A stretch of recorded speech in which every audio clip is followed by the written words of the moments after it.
დონალდ ტრამპისა და ვლადიმერ პუტინის მოლაპარაკებების მორიგი რაუნდი უახლოეს მომავალში არ გაიმართება. ინფორმაციას თეთრი სახლის წყაროზე დაყრდნობით როიტერი ავრცელებს. მიუხედავად იმისა, რომ ჯერ გაურკვეველია კონკრეტულად როდის შედგება შეხვედრა, ევროკავშირი დარწმუნებულია, რომ რუსეთის ლიდერთან ტრამპის კონსულტაციები ბრიუსელისა და კიევის ჩართულობის გარეშე უშედეგო იქნება.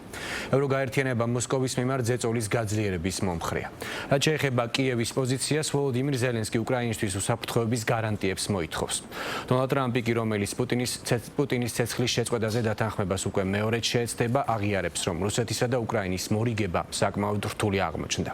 თიკა მიგინეიშვილი გიამბობთ.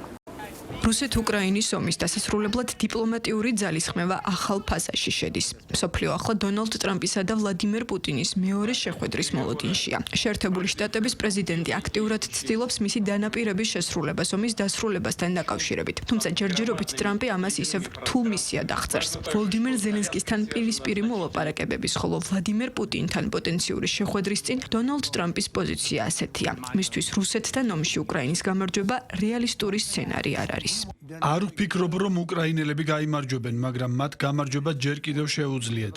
მე არასდროს მithქვამს, რომ ისინი გაიმარჯვებდნენ, მე ვთქვი, რომ მათ გამარჯვება შეუძლიათ, რადგან ყველაფერი შეიძლება მოხდეს. რუსეთიც და უკრაინაც მიიჩნევენ, რომ ომის დასრულების რეალური შანსი დონალდ ტრამპს აქვს, რადგან სწორედ ის საუბრობს ორივე მხარესთან. დასავლელი ლიდერები კი სკეპტიკურად უყურებენ დონალდ ტრამპსა და ვლადიმერ პუტინს შორის უნგრეთში დაგეგმილ შეხვედრას. ამბობენ, რომ უკრაინისა და ევროპის გარეშე ეს მოლაპარაკებები უშედეგო იქნება. ევროპელები რუსეთზე ზეწოლის გაძლიერებას მიიჩნევენ საუკეთესო საშუალებად იმისთვის, რომ ვოლოდიმირ ზელენსკი და ვლადიმერ პუტინი ერთ ოთახში აღმოჩნდნენ. ისინი ეთანხმებიან დონალდ ტრამპის ახალ მიდგომასაც, ომის ფრონტის ამჟამინდელ ხაზზე შეჩერებასთან დაკავშირებით. ჩვენ განვაგრძობთ წინსვლას უკრაინის გვერდით, რომელიც მამაცურად უწევს რუსეთს წინააღმდეგობას. პარასკევს გვექნება მსურველთა კოალიციის შეხვედრა. ნაწილობრივ ვირტუალური და ნაწილობრივ პირისპირ. ლონდონში და პრეზიდენტი ზელენსკი იქ იქნება. პარალელურად უნგრეთი მზად არის შეერთებული შტატებისა და რუსეთის პრეზიდენტების მეორე შეხვედრას უმასპინძლოს. თუმცა ევროპელი ლიდერების სკეპტიციზმის შემდეგ კრიტიკულია ქვეყნის საგარეო საქმეთა მინისტრის პასუხიც. ევროპელები არ არიან ორიენტირებული და არც დაინტერესებული იმით მოიტანს თუ არა ბუდაპეშტის სამშვიდობო სამიტი მშვიდობას. დღევანდელი გამოსვლებიდან შემიძლია დავასკვნა, რომ ევროპელი პოლიტიკოსები ყველაფერს გააკეთებენ, რათა ეს სამიტი საერთოდ არ შედგეს. იმის ნაცვლად, რომ ბედნიერები იყვნენ შეერთებული შტატების და რუსეთის კიდევ ერთი სამიტით, იმის ნაცვლად, რომ უხაროდეთ მშვიდობისკენ შესაძლო კიდევ ერთი დიდი ნაბიჯის გადადგმა, ამ ყველაფრის ნაცვლად ევროპელი პოლიტიკოსები კვლავაც მხარს უჭერენ ომის გაგრძელებას და გაჭიანურებას.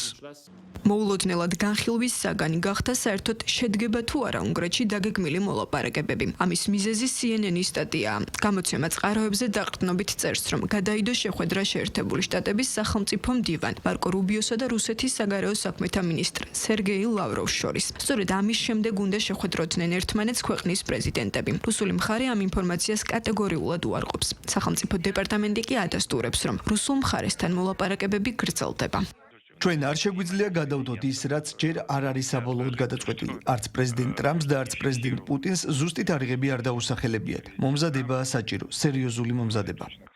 კომპლექსური საკითხია ვლადიმერ პუტინის ბუდაპეშტში ჩასვლაც. ეს გეგმა რუსეთის პრეზიდენტისთვის იურიდიულ გამოწვევას წარმოადგენს. პირველ რიგში უნგრეთის საერთაშორისო სისხლის სამართლის სასამართლოს წევრია. შესაბამისად, როგორც წესი, უნდა ემორჩილებოდნენ სასამართლოს მიერ გაცემულ ორდერს პუტინის დაპატიმრებასთან დაკავშირებით. უნგრეთმა მიმდინარე წელს მიიღო გადაწყვეტილება საერთაშორისო სისხლის სამართლის სასამართლოდან გასვლის შესახებ და მიუხედავად იმისა, რომ ეს ძალაში მხოლოდ მომავალ წელს შევა, უნგრეთის საგარეო უწყებამ უკვე დაადასტურა, რომ პუტინის ბუდაპეშტში ჩასვლის შემთხვევაში მის დაპატიმრებას არ აპირებენ. პუტინისთვის პრობლემა საჰაერო მარშრუტიცაა. მან უნგრეთში ჩასვლისთვის ევროკავშირის წევრი ქვეყნების საჰაერო სივრცე უნდა გადაკვეთოს, ხოლო ევროკავშირმა სანქციის ფარგლებში რუსულ თვითმფრინავებს ეს პრივილეგია შეუზღუდა. ევროპელების მიდგომა ამ შემთხვევაშიც განსხვავებულია. ბულგარეთი მზადაა გახსნას თავის საჰაერო სივრცე, რათა პუტინმა შემდეგ სერბეთის, რუსეთის ახლო მოკავშირე ქვეყნის გავლით მარტივად შეძლოს შეხვედრის ადგილას ჩასვლა. თუმცა პოლონეთს საპირისპირო პოზიცია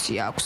ქვეყნის საგარეო საქმეთა მინისტრმა თქვა, რომ შესაძლებელია რუსეთის პრეზიდენტის თვითმფრინავს იძულებით დაშვება მოსთხოვონ. გავიგე, რომ ბატონი სიკორსკი დაემუქრა პრეზიდენტ პუტინის თვითმფრინავის უსაფრთხოებას. თუ ის ბუდაპეშტში გაფრინდება ტრამპთან შესაძლო სამიტზე, პუტინის უსაფრთხოება პოლონეთის საჰაერო სივრცეში არ იქნება უზრუნველყოფილი. პოლონელები ახლა მზად არიან თავად ჩაიდინონ ტერორისტული აქტები. უკრაინის პრეზიდენტი ვოლდიმირ ზელენსკი კი კვლავ უსაფრთხოების გარანტიებს ითხოვს. როგორც ჩანს, დონალდ ტრამპმა უკრაინისთვის ტომაჰავკების ტიპის რაკეტების გადაცემაზე უარი განაცხადა. თუმცა ზელენსკი განმარტავს, რომ მისი ქვეყანა აქტიურად მუშაობს შეერთებულ შტატებთან პეტრიოტის სისტემების საკმარისი რაოდენობის მისაღებად.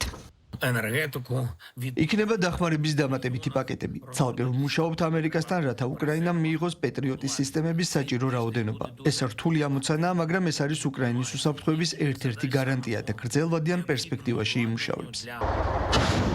ამის ფონზე კი ომის დასრულების პერსპექტივები ისევ ბუნდოვანია. დონალდ ტრამპს მოუწევს ორივე მხარის მორიგება ისეთ კომპლექსურ სიტუაციაში, სადაც უთანხმოების ერთ-ერთ მთავარ საკითხად ტერიტორიული დათმობები რჩება. რუსეთი მოითხოვს ოკუპირებული ტერიტორიების აღიარებას. უკრაინაში კი აცხადებენ, რომ ისინი დანებებას არ აპირებენ.